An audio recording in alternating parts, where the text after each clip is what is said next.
Okay. Start. Good afternoon, everyone, and welcome back. For those of you who have just joined us and couldn't attend the sessions earlier, the recordings will be up on the platform soon. You can catch it there. Up next is a masterclass on how to make agriculture profitable for the farmer. The session will cover the role of the government, the new farm bills, and agri-tech startups in building a vibrant and profitable agri-ecosystem.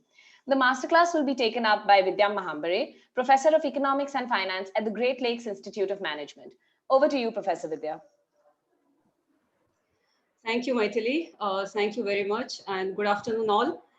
It's nice to be here to discuss about a topic which is the most important right now for the economy.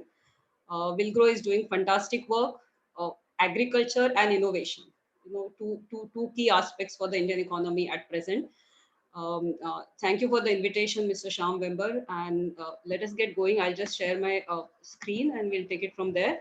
As Maithili mentioned, there are the three broad areas that I was asked to cover. And one second, I'll just slideshow. Yeah. So the broad topic, of course, is this word profitably. So to the market profitably, and we want to change, of course, the lives of the farmers. As you can clearly see, the image which people have in front of them is on the left-hand side, and how do we convert it essentially on the, what's happening on the right-hand side. These are the three things Maithili already mentioned what we are going to cover. It's going to be a discussion on what government has done, whether it is going to enable farming, and whether the farming will become profitable, what maybe agri tech startups should keep in mind. So some of the things, and nitty gritty is much more perhaps on the ground what is happening. So please feel free to ask questions. Some of the points perhaps might seem counterintuitive, controversial, but feel free to interact as we go ahead. So first of all, farms should be treated like any other modern business enterprise, right? It is nothing different. So similar to any business that is run, farms should be run like that.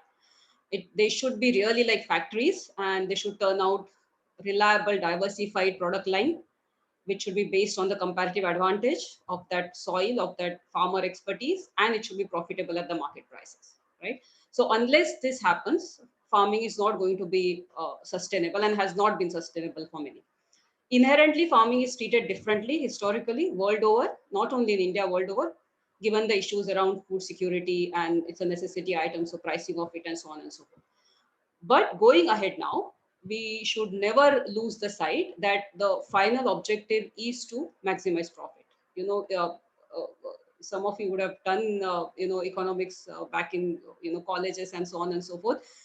Uh, Generally, when everyone works in their own self-interest, the economy functions well, right? So farmers also have to essentially maximize their profits. Why I have put down here, I know all of you know profits are revenue minus cost, but we'll come back to this again, because when we say bringing it to the, improving the market access profitably, most of the time our focus is on price, right? So price is indeed important, as we'll see, but equally important is also how we manage the, cost structure, because there are some limitations on the price that as we'll discuss in agriculture. Okay, so that is the reason why I'm mentioning here both. As far as farming decisions go, there are only three main decisions that any farmer makes, right? And the order in which they are made is what should I sow, right? So what is the produce? Whether I should go for X, Y, Z, I should go for food grain, and or I should go for alternative, go into a newer products, so on and so forth. How much should I spend on inputs, right? So that is your cost. So costs, all sorts of costs that agriculture incurs. Some of them have been subsidized until now. And the last one is at what price I sell. Whether I sell today, that is at the spot price, or whether I sell tomorrow, and to whom do I sell, right? So the pricing. So essentially, we are going to get profits by price multiply whatever is the production minus the cost, correct? Now issues, if we see carefully in farming in India, the production decisions have been historically distorted. They have been historically distorted largely because of MSP. MSP might have been needed when it, when it came into the practice. There was a reason why it came into the practice, but the outcome eventually is that production decisions are distorted. Second, costs are too high, the price is too low, and market access to whom? To whom do I sell, right? And market access is restricted. So as we clearly see, at each and every decision point, there are issues involved in agriculture. Okay, and so agri startups can play a really, really vital role in improving all three business decisions for the farmers. Okay, so essentially there are opportunities in each of these to make a big difference. Okay, let us first see what the government has done until now. Uh, so the first and the most controversial has been, and it's in news all the time. It is this, the first reform, which essentially is trying to get rid of the monopsony of APMCs. Right? APMCs have resulted. So this is economic survey itself says that there are, huge losses that farmers incur because of inefficiencies in the APMC system. Other than the fact that they are the sole buyers, there are also a lot of other inefficiencies, such as multiple intermediaries, which lead to low realization by farmers. There are large range of taxes and, cesses that levied by APMCs that cuts into farmers' remuneration, and there is poor infrastructure at most of the mandis, right? And all the related problems of manual weighing, measurement errors, lack of grading, sorting, all this cause a lot of delay, and most of that thing is taken up by farmers. Okay? So the farmers' remuneration really suffers. So the idea is that, of course, if monopsony of APMC is dismantled, then the farmers are able to sell to anywhere in the world, and they're expected to receive a better expected return, and there will be more transaction transparency. Of course, in this area also, there is a big role for agri startups to play, as we'll come back to it. But if this is the case, the new proposed system is undoubtedly the way forward. Then why is there so much distrust, right? So we need to understand. We simply cannot dismiss, saying that this reform should go through and farmers are, simply on the roads because they're whatever they have been doing historically and whatever prices have been guaranteed, they'll go away. So the why the distrust? First, APMCs will continue to be the dominant seller in many parts until the new alternative mechanism is established. Okay, so that has to happen. Also, free market price, and these farmers are different. I'm not saying these farmers are necessarily those who are protesting, but essentially the free market price would depend on the negotiation ability of the farmers. Correct. So there are millions of small farmers, and that is correct, true right now also. Correct, because at MSP, very less percentage of farmers currently sell on MSP. Maybe some estimate says only 6%, but that may be too low. Maybe 15-20% sell at MSP, but even the majority sell at non-MSP. Right, but there is almost no negotiating power, and their production is too little because of small scale. Second, they also believe somewhere that government can set MSP too low. So even though MSP is not going to go, if you set it too low or you almost don't increase it, that essentially means that market price will be the price at which farmers have to sell essentially. So regarding MSP, there is this one additional issue, which is slightly incompatible with what government has done, in the sense that if you see this graph, you see these blue bars, which are the costs which have been estimated for various crops, right? And the green is essentially the MSP that government has decided for this year, 2021, correct? And this is the difference, or the percentage difference, which is the return for the each. Now, of course, there are doubts that the costs have been understated or underestimated, and the real return is not 50%, 60%, 80%, so on and so forth. But more important than that, once you say that you're setting up a profit margin of 50%, right, and that is a sort of a guaranteed profit margin, that is the impression you're giving, and within few months we are saying we want to move toward a free market pricing, it is inevitable that some sort of distress will be created. I have no doubt that the reforms have to happen, and we'll come to that. There have been in making for 20 plus years. So it is not whether reforms are required or not required, but it is the way they are getting implemented, or the inconsistency that comes across about it. So even the second reform is again allowing contract farming and to go ahead, and again the price has to be the part of the agreement. Again, trying to improve the remuneration to the farmer. Again, a good move, but contract farming right now is will be restricted to a small subset of farmers. Again, we'll come back here. Also, there is going to be the role for agri startups, because the transaction costs for individual farmers are just too high to be able to negotiate. And even from the wholesalers viewpoint, as some of you will be in that space, I'm sure, from wholesalers viewpoint, the wholesaler cannot be negotiating with each farmer. The third last one is this Essential Commodities Amendment Act. So we want to improve the infrastructure in farming. There is a lot of private investment needs to come in cold storage, warehousing, so on and so forth. And so now the ad hoc measures such as imposing stock limits and so on has never been helpful. So that is another reform that has taken place. Other policy measures, not reforms, but in other policy measures, one thing which has happened is government is now giving around 6,000 rupees per eligible farmer family. All the farmer families get it irrespective of their land holdings. But the key thing is cultivators are not eligible, and lot of the small farms are essentially are by cultivators and not necessarily by the owners. But it is, this income support is only for the landowners. So as we are saying, the reforms are were inevitable. Means if you go back 20 years, all this committee did say that APMC should be reformed, and there are inefficiencies. So they have to happen. Now the question is, now that these reforms means they are not going to get activated immediately. We know that now it is slightly on the back burner. But even if they go through, and as and when they go through, will the market prices rise? Means agri, you are into agri startup, agri business, helping the farmers. So you are going to be profitable only when agriculture is going to be profitable, right? And for agriculture to be profitable, the market remuneration has to increase consistently. Not at a point in time. Means at point in time it can increase, because the inefficiencies, the taxes, other levies, all those inefficiencies go away, the market price will rise. The question is whether there is a consistent high market price or increase in market price, whether that is feasible. Okay, one time jump, yes, it can happen. Okay, but what we have to deal with is whether it's a consistently is possible to do. And if that is not possible, then what will make farming profitable.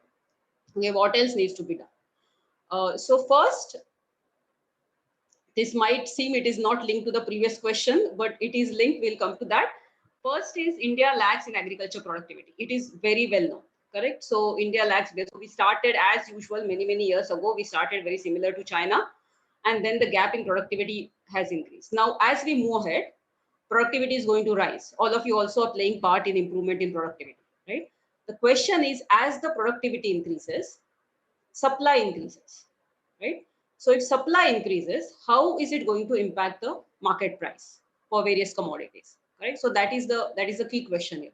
So as you know, supply for anything, for any commodity, price is determined by the interaction of supply and demand, right? So there are two sides to it, correct?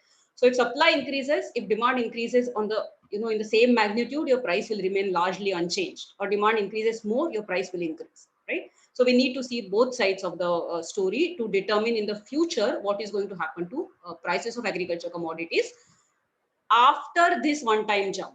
Okay, initial increase in price will come because inefficiencies in the system go away, right? So there is initial increase in price. Okay, so demand side, where the demand comes from, we have domestic demand. So that comes from type of food we eat and calorie intake. Over time, calorie intake has increased somewhat, and change in population, of course. Then there is export demand. Unfortunately, our export policy has been quite ad hoc and quite not very stable. And other than that, agro processing. So first, domestic demand was essentially the basic food demand, and then there can be huge agro processing, which should take off in a big way. Okay, so what is so right now the dominant demand is domestic demand. Of course, we need to develop, and as we will see, it is imperative that we develop export demand and agro processing. Okay, because if we stick to domestic demand, this is what is likely to happen, and this is what has historically happened. Okay, so as usual, we can always learn from history. So this is what has happened in other countries again and again. Okay, so I know these graphs may feel like you're going back, but it's a master class. So let us go back to drawing some diagrams. So the price per unit and the quantity per person, right? Demand curve is always downward sloping. Essentially, simply means when the price is high, right, the quantity demanded is here. When the price falls, quantity demanded increases. That's all, right? So that's what gives us the inverse relationship, negatively sloped demand curve. As simple as that. Okay. Supply, on the other hand, is positively sloped because as price increases, supply increases. Correct. So in 1950s, before the agriculture revolution took place and agricultural productivity jumped in a big way, right, in other countries, something like this was the price and quantity demanded. Correct. As supply increased, agriculture productivity increased, your supply increased significantly. And that supply increase means the supply curve moved outwards, and now you have a new equilibrium at this point. Correct. So as you see on the diagram, price drops, right? In a response, quantity demanded increases somewhat, right? But as you can clearly see, the quantity demanded per person does not increase as much as drop in price, which makes sense. Correct, because we simply cannot keep on eating more and more. Maybe we shuffle between the type of maybe we're eating staple food and we go to the protein related food and so on and so forth, or we eat more processed food, whatever that is. But overall quantity of food we simply cannot eat that much more. So this type of demand is relatively insensitive to the change in price. Whether price increases or fall, your demand doesn't change that much. So if you see how much revenue is made, right? So initially the revenue was this much revenue was made. The new revenue after increase in agriculture productivity, essentially revenue goes down. If, however, you see, take another example, right? Why this is like to bring out the importance of demand. Okay. If you take another example and take computer chips industry, right? In computer chips industry, what happened? See, initial equilibrium is here, correct? And there was technology improvement in computer chips industry. Rather than having like big chips, now we have very small chips and so on and so forth. So supply increased, but as supply increased, computer chips could be used in many more many more things, in many more products. So as supply increased, the demand also increased. So now if you see, price has fallen, correct? So the price has fallen for both the products, but because quantity demanded, so there is a decline in price. But in a response, quantity demanded has increased massively, correct? So original revenue was this, price multiplied by quantity. New revenue is this, there is increase in the revenue. Okay? So what this is trying to tell us, that when we think about price of a commodity, any commodity, we have to look at both the demand side and supply side, right? And we have to increase agriculture productivity. We lag behind a lot, but when we increase agricultural productivity, we have to be able to increase the demand for that produce as well significantly. We are going to cut down on losses as well, wastage as well, right? Much less wastage. That is what we are aiming for, which is all good, and that should happen. But eventually, we have to create much more demand, for so the development of export market, agro processing is is the key. And which are the farmers which lose out in this, right? So if there is a large farmer, his income, maybe the revenue might not decline. Say in country like India, it might increase slowly, right? But even then, which are the farmers which will lose out? They are like means always are going to be small farmers, because they don't have any control over the price. So if their income is already small, meager, in that if price collapses, their produce is too small, correct? So they are the ones who suffer the most. For large farmers, okay, there'll be some drop, but it's not a big thing. But because industry is so fragmented, that is agriculture industry is so fragmented, the per person income becomes really gets hit very badly when the supply increases and demand doesn't increase in line. Okay, so this is one key thing. This is also equally important for your own business, in the sense how you take decisions about pricing a particular product. That is equally important for this. So for any businessman, one needs to understand what kind of a demand curve means intuitively. I'm sure you do it, right? Intuitively, you know how your demand curve looks like. But it's really important to know whether your demand curve is relatively responsive to price, or it is more responsive to price. Okay, so that's the key thing to be made. And we have seen that, means it's just not in theory. Okay, so the previous graphs which I showed you have happened in practice. It is also reflected in recent times. You see there is this increase in prices of agriculture commodities. That is when China and all was doing very well, demand was very high, and then as demand collapses, prices come down. Okay, and there is nothing that our farmers can do about it, essentially, if the world prices decline. As you are aware, the small and marginal farmers are a huge chunk in India. So farming is going to be viable only at scale, like most of the businesses. One other thing I just wanted to point out again from a macro sense, reforms are necessary, no doubt about it. But doubling the income of farmers is not something that we should have as a policy objective, right? Doubling the income of majority of farmers is simply not feasible unless they have scale of operation. Okay? And even if you double farmers' income, you still might not have control over costs and so on. So and we don't know from what level to double farmers' income. We haven't measured farmers' income from after 2012, 13, and so on. Okay, so having a policy objective of doubling farmers' income is maybe something we should just keep aside, because that really doesn't make sense. And we have seen in India also. See, this is what I wanted to show you on this particular article. You see here, when output increases by 10%, right, prices collapse by more than 10%, which is exactly what just now we saw in the graph, right? When output increases, when supply increases, right, drop in price is much more. So if the drop in price is much more, then why do they throw their output? Essentially because the price should not drop. Because if price drops, the small farmers are the ones who are going to get essentially hit. So this is really in practice this happens. So it's very, very important that of course we improve our storage, warehousing, all that thing. It is equally important as we move ahead to improve our demand channels. Okay, so without that, farming is keeping prices high forever is very, very difficult. After one time jump in prices, we might eventually see that pricing comes down. Let us now do one thing. There is a small poll to get you involved, and the rest of the presentation is site. We will see answers for that. So, Maithili, if you could share the poll now, is that possible? Yeah, Dr. Vidya, the poll has already been shared. Okay. Would you like the results right away? Otherwise, we can keep it live for a little longer.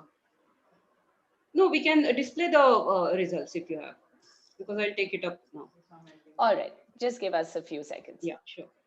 So poll, as you took the poll, there were pretty straightforward questions about the share of agriculture in the economy, and you might be wondering why I've asked the share of real estate and business services. Doesn't seem very related to agriculture, but we'll relate that now. And there is also a perception, or there are large percentage of population is dependent on agriculture. So those were the two questions, the one about Tamil Nadu and I think one about Punjab. So so maybe I don't have just one second. Just 1 second, Dr. Vidya. Sure.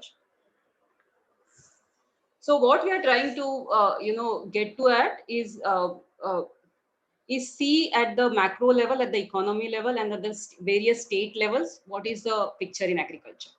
Okay, so once we know that, then we can see how sustainable farming can be, and what else, how the policy has to integrate agriculture policy with some other policies. Okay, so that was a purpose. So, Dr. Vidya, we won't be able to display the results on this screen, but you can have a look at it in the chat. For the first question, what is the share of working age population 20 to 59 years engaged in agriculture in Punjab? There were 3 options. Can you, Maithili, can you tell me just the answer for the first question, which was what is the share of, that was the first question you had put up. We can first go for what is the share of agriculture in the Indian economy. You can just tell me. All right, one moment.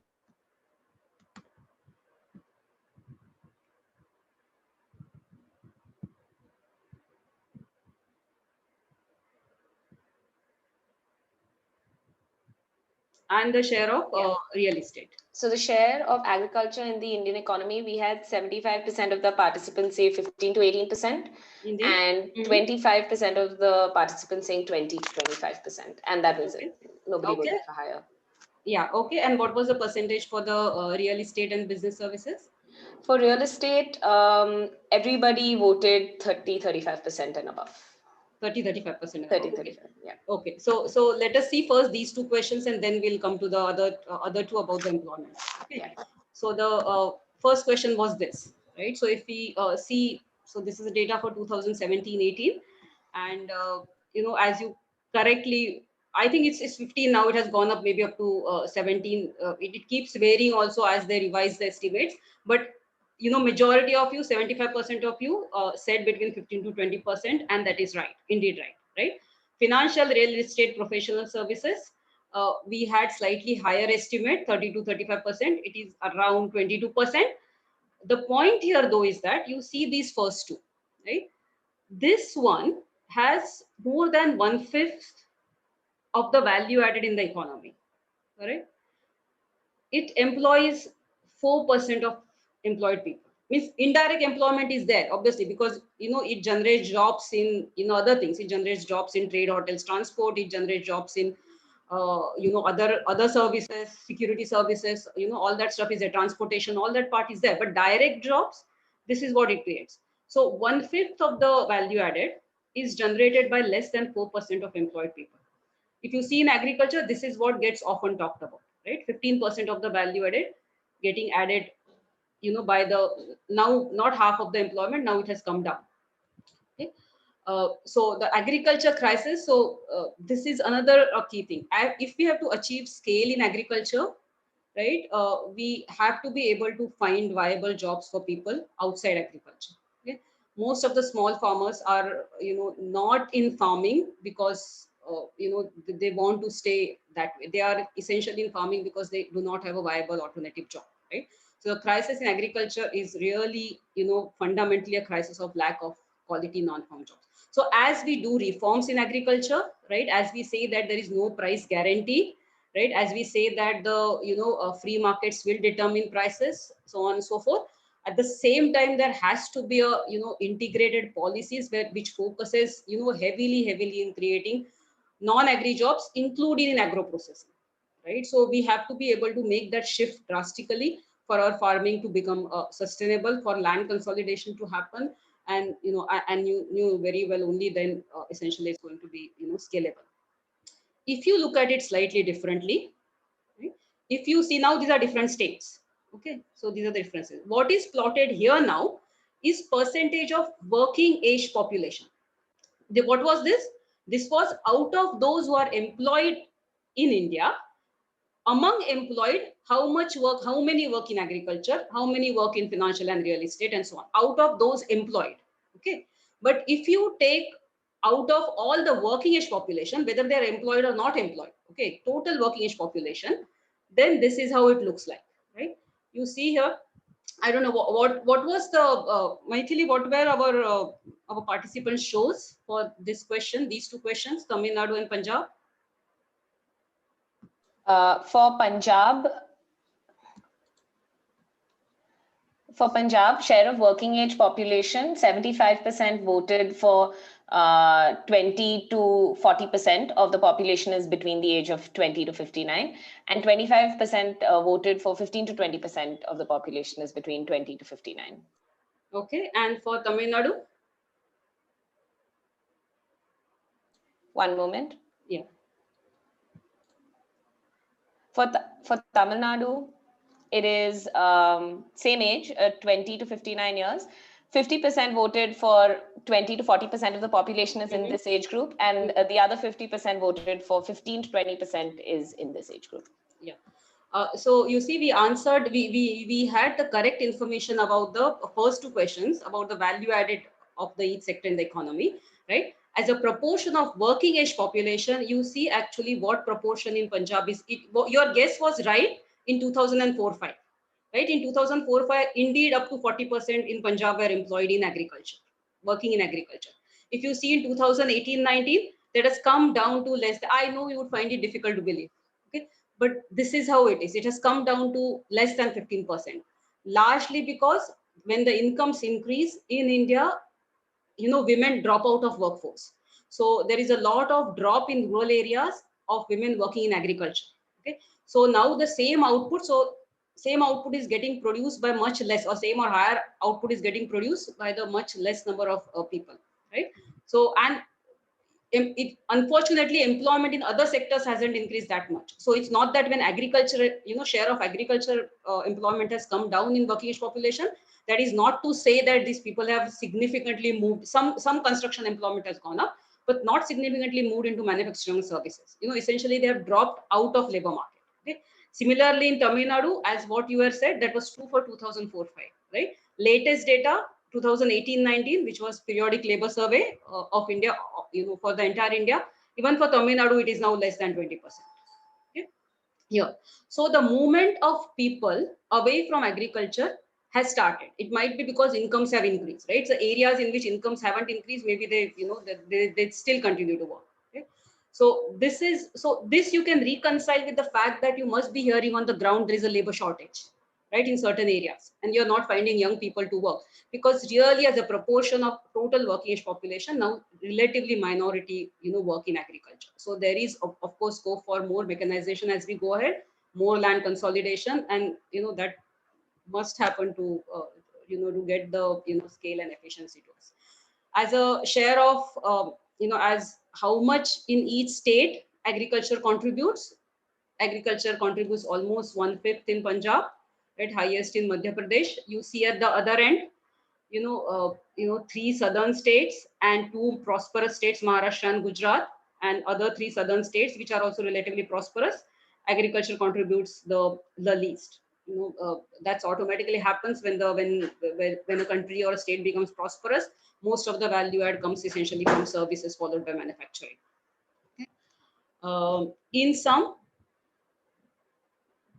whatever we have discussed until now, we have to make agriculture productive, but more productive is the agriculture.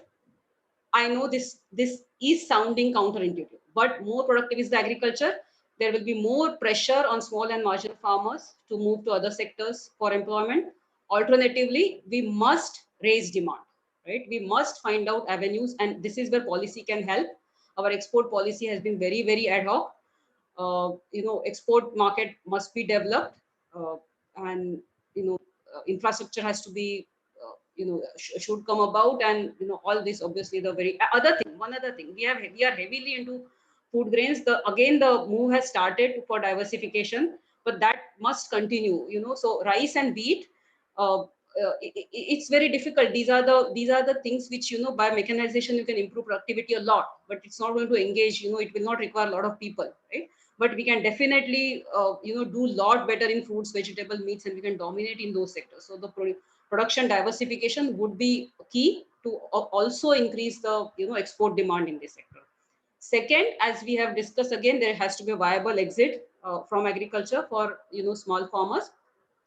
And the third thing, where those who remain in agriculture, those small farmers, and this is where means I don't know how directly agri startups, but I feel this is a big role for startups to play here somehow, because farmers cannot negotiate individually, right? So if there is a mechanism by which, I know there is agriculture producer cooperatives and so on and so forth, but those have to be made much more efficient. Their access must increase significantly. And will improve the price negotiation. So here also there is a role. So only then the small farmers essentially are going to benefit. So we haven't discussed. So we discussed until now about the pricing, and we discussed about the production, and we discussed about the revenue side. Correct. So we said profits is equal to revenue minus cost, and we largely discussed until now the revenue part of it. Right. But costs are equally important, and I'm aware some of you are into cost side, improving cost efficiency, water management, all that kind of a stuff. That will be also another key, because as we said, if the price cannot continue to increase, and price is not in our hand, correct, and if you're not able to improve our demand side that significantly, then essentially you have to be able to control your cost, right? So managing cost also will be a big vital thing in Indian agriculture as we move ahead. Okay. So role for agri startup is at every level, relieve the farmer as much as possible of all these 3 decision making things, 3 decisions that they have to make: what to produce, how much inputs to use, and cost of that input, and selling price, and to whom to sell today, sell tomorrow, to whom to sell, and at what price. Okay. So production decisions, all input related decisions, and post-production decisions, which are essentially related to pricing. And of course, means one can combine all three and have integrated guidance. So there is role for each of these for startups. Yeah, we can go into details of this, but you are much better informed about the e-markets and things. The issue is how we make it viable and accessible to individual level farmers. That will be largely the key. Just one example I wanted to give about improving cost efficiency is, for example, so small changes such as if we use tractors. So this is back in 2001, and where tractors were installed with GPS sensors. So that removed means now essentially the tractor doesn't have to go on the same ground twice, and it will not lose because it tracks, right, which part it has gone and not gone. Just that small change, the saved almost 40% of the fuel cost kind of a thing. Okay, and it improved effectiveness of fertilizer and pesticide spending. So it's not like big drastic changes are required. Sometimes small improvements. So how we get these things to farmers and make them use this is going to be critical. From the government side, they have done the reforms, but they have to make this part much more successful, right? So number of sanctioned projects on all these processing side of it, there are a lot more sanctioned projects than that are operation. Here we must must make a huge progress towards it. Recently I came across this. So there was like these photographs of agriculture all over the world, and this picture was there. So I just started reading the story behind it. Looks very mechanized kind of agriculture is cranberries processing unit. And but when I started reading the story, I realized that it is actually a agriculture cooperative, right, owned by 700 cranberry farmers. So it's huge now. It's 13% of the entire global cranberry shop. So we might not get here to this extent, okay. But the idea is this. If somehow we can make agriculture, because otherwise small farmers, it's going to be very, very difficult, right? So somehow if we can make agriculture cooperatives work, and that's where you can play a part, that will be very critical. To sum up, agriculture reforms are necessary, but not sufficient to ensure that farming is profitable. Requires an integrated approach for the creation of non-farming jobs, so that there is a viable exit for the if they want to exit, if they are not sustainable, right? If they want to exit, then it's not. I'm not saying we should force them to exit, but if they want to exit because the farming is not sustainable, there should be a viable exit. Uh, yeah, requires successful agri cooperatives and input cost management. And of course, all of you will play a very, very critical role as we move ahead. So I would stop here. If any questions you would have, I'm happy to take or raise any points. Or Dr. Vidya, they have sent us some questions which I have put in the chat box. Okay, let me just go to the chat.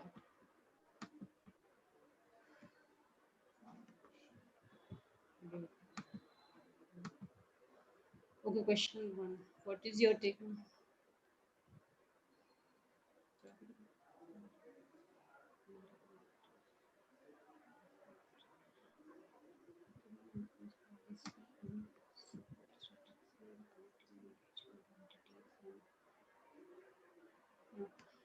So on the there are two questions that I can see on the rapid quality testing technology in agri commodities.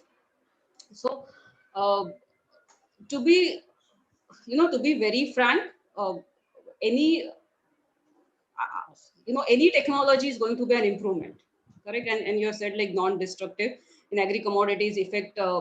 One second, the question went up. Reforms and farmers income, but my key point is this: if we use more and more technology, right, that will improve the farmers productivity. Undoubtedly it will improve the farmers productivity. Okay, what we have to think is, if every farmer's productivity increases, correct, which is what we are trying to do, that is incompatible in aggregate for increase in income for all farmers. Okay, so it's, it's not that, technology is not good, or the link between the technology and farmers income really depends on when we use technology and when the supply increases, whether we are able to have, similar level of increase in demand, so that the price remains steady and the farmers income doesn't get impacted.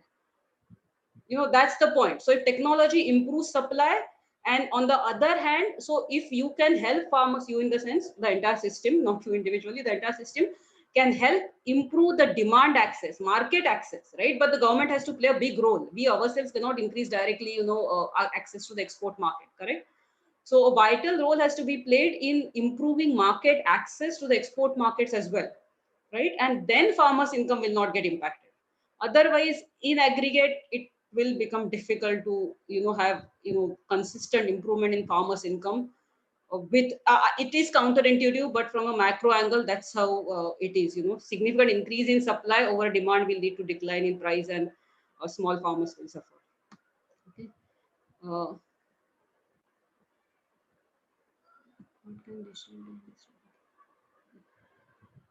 Yes, I think the, digital agri startups are fantastic. Means there are many studies, even abroad, because when the, mobiles and all became very widespread, even in other countries, especially in African countries. I remember reading a academic study which was about fish markets, right? And before this mobile e-market and information about the pricing and so on, like, fish market in village X and village Y and all, and these villagers did not know what are the prices, and they had to virtually go to the, the other village to see what is the price of the fish. And by the time to go to that village, half of the fish, is not in good quality, right? So losses were humongous, and after going there, they will realize the price was not much better. And then they did a study of pre and post. So this was the pre situation, and post they introduced the, on the mobile, the information flow, and more accurate and more faster information.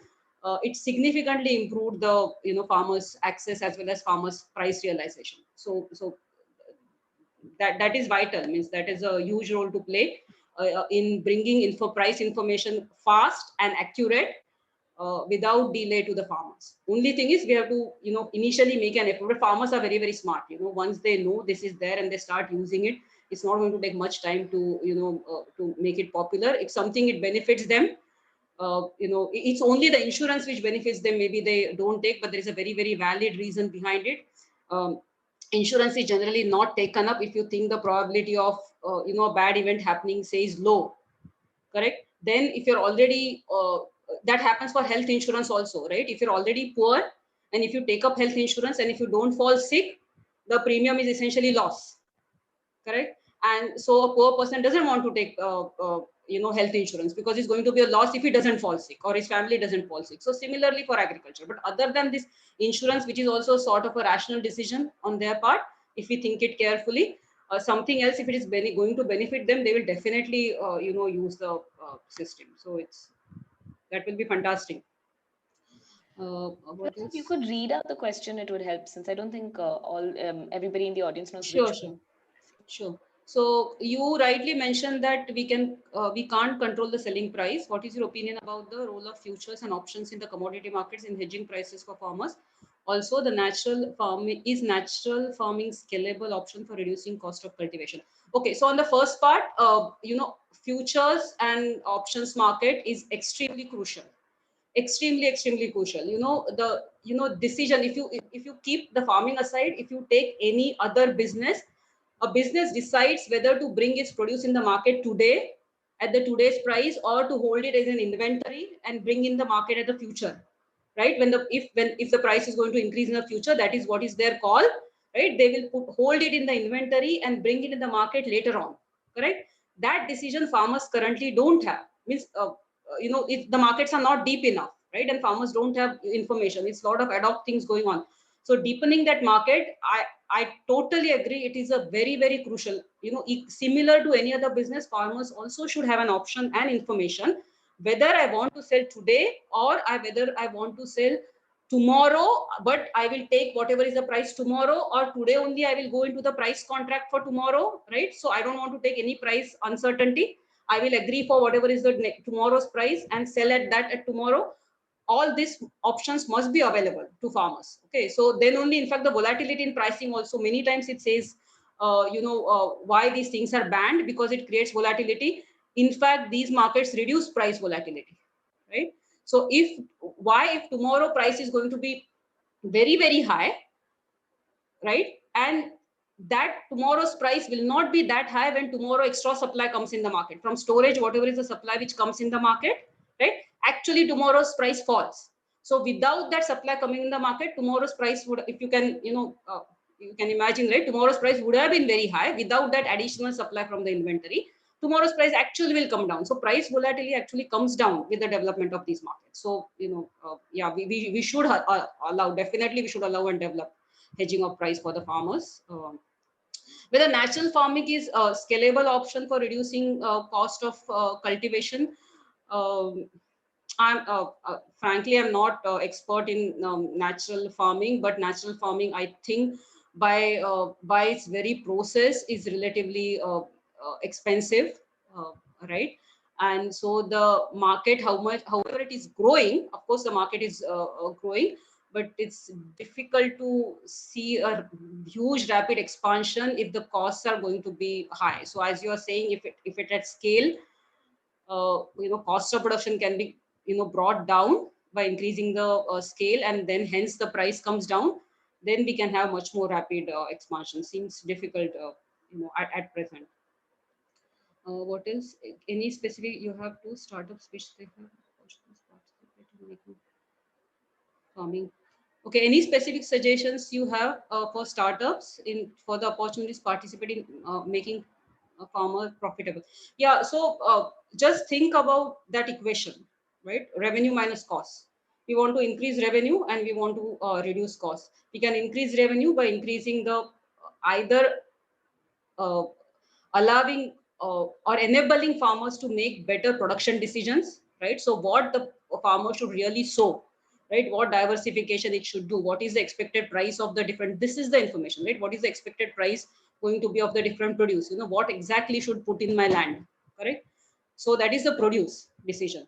Pricing, already just now someone asked, can we improve the information flow about the pricing? Can we allow the development of hedging and all those sorts of options? There's a big role for startups. Equally, I believe for the costs, right? Because the costs are going to simply escalate. Means if there are no subsidies for electricity and water and so on and so forth, our costs are going to escalate, right? So how I do the various inputs, means you may not be improving cost efficiency of all the inputs, but as a startup you can pick up certain inputs. You want to maybe go into water issue, right? You might be want to go into fertilizer, much better than me how inefficient the fertilizer use has been, again policy driven.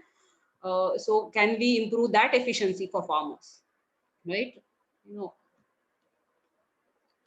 Correct. What else? Should agri startup focus more on the demand side?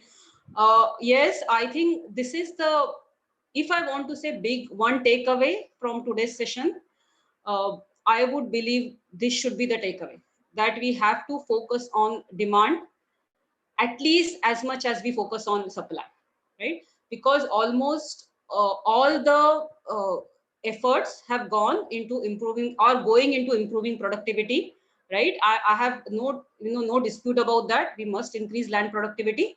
It is going into more efficient management. All that is true, right? But one big takeaway is when we do that, right, eventually, and we see this in perishable, right? One, we have to develop the cold storage and things like that very, very fast, right? Otherwise, you're going to see essentially farmers again throwing things on the, whatever, destroying crops, right? Because as we increase the supply and increase the productivity, and now, you can, if you reduce the information flow, right, the produce will come on the market very, very fast. Like previously, maybe it used to take time.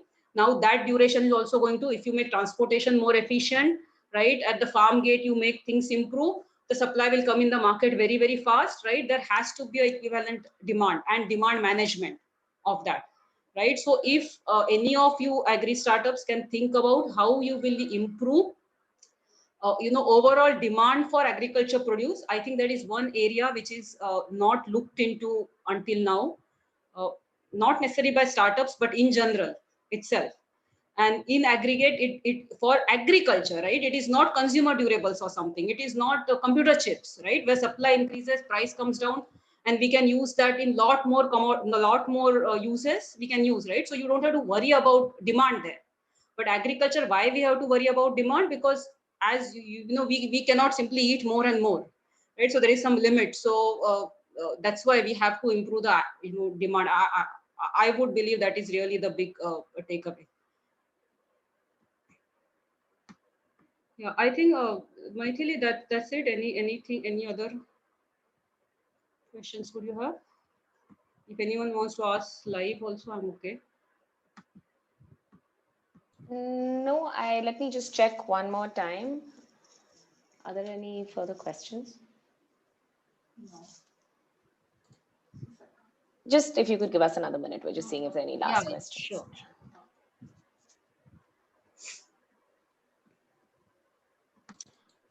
Yeah, so I think this is the diagram you really keep in mind. So any of you want to develop new ideas, pricing information is crucial, all that is crucial, but somehow if you can think about how you will increase demand for farming produce, what we can do for that from the farmer's perspective, that will really help, especially millions of small and marginal farmers. For large farmers, it's not a big thing. Anyway, simultaneously there has to be moved towards non-farm jobs for the small farmers, but at least until then, I think the keeping an eye on demand will be very important, because we cannot ignore one side of how prices are made, right? By demand and supply both. Yes, and in that, as you have brought up, the development of options and futures market is equally important. Ability to store is equally important. Demand from agro processing, I don't know whether the what startups how they could help in agro processing side of it. So essentially agro processing is what you reduce the supply, right? So essentially that is reduction in supply. You don't bring that supply in the market directly as a raw form. So if lot of tomatoes are there, you do tomato paste and something like that. A lot of milk is there, you do cheese and things. So that is happening on a small scale in India. It's not that it is not happening, but how we increase the scale of that processing is the issue. Dr. Vidya, one last question has come in and then we're done. One participant has asked if your outlook on urban farming, whether you think it's just something, it's a niche blip, or whether it's sort of the next big thing. So next big thing from which means urban farming will see, urban farming is about what? Urban farming is urban families who are now relatively I wouldn't say well off, but relatively well settled, correct, and then as their hobby, or they are very conscious about their health, become conscious about health, and hence they want to do their grow their own food. So that kind of a hobby come health thing will remain, okay, but that is still niche, and that is still quite expensive, right? So so that's not going to be like the main agriculture or farming thing, right? For India, it will remain relatively small. Obviously there are companies who can cater to them and can make a lot of lot of business out of that, but big picture of agriculture will remain somewhere else in India. Right. So that is it in terms of questions. Thank you, Professor Vidya, for a very engaging and interesting session. Focusing on increasing supply efficiency without looking at improving storage, exports, processing, or exploring options to increase demand would definitely lead to decrease in farmer income rather than increase it. I think that was a very valuable takeaway that we had from this session. Thank you so much for joining us at Unconvention. For our participants, up next, we have a session on energy-enabled entrepreneurship. The session will have two interesting case studies presented by entrepreneurs from the energy space, followed by a thought-provoking panel discussion. Also, at the Networking Lounge, we have two rooms opening right now with Rajwinder Kaur from Fortis and Aman and Amrita from the Dayal Group, who would be